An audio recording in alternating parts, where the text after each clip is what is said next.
CSIR NET और GATE के point of view से क्वेश्चन बहुत बहुत इंपॉर्टेंट है। देखिए क्वेश्चन क्या है, J denote the matrix of n cross n with all entries 1। J एक मैट्रिक्स है जो n क्रॉस n की है जिसकी एंट्रीज क्या है 1।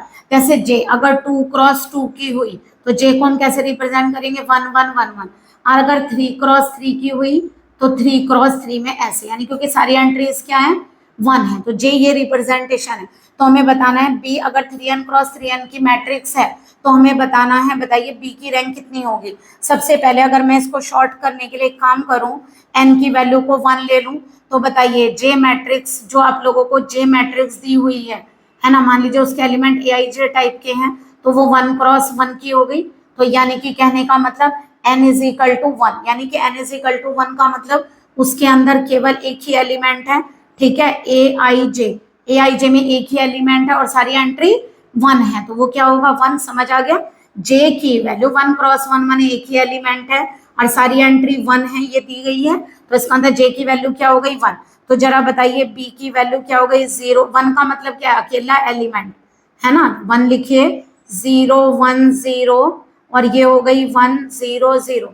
तो ये एक सिंगल ही एलिमेंट है तो ऐसे लिख दूं 0 0 1 0 1 0 एंड 0 1 0 0। ओके ऐसे लिख सकते हैं। एक काम करते हैं रैंक निकालने के लिए डिटर्मिनेंट फाइंड करके देख लेते हैं।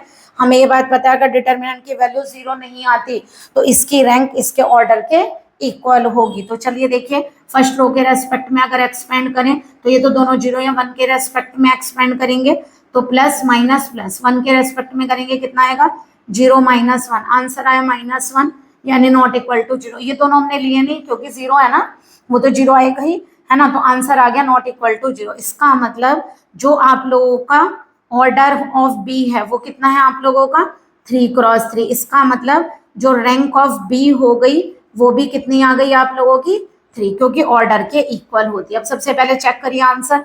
अब बताइए एन की वैल्यू को हमने कितना लिया है 1, तो यहाँ से कितना आंसर आया 2 × 1 इज 1। यहाँ रखिए 1, 3 - 1 इज 2, तो ये भी 2 ये भी 2 और ये भी 2, तो जो कि तीनों रॉन्ग है। इसका मतलब आंसर कौन सा है 4th ऑप्शन इज करेक्ट।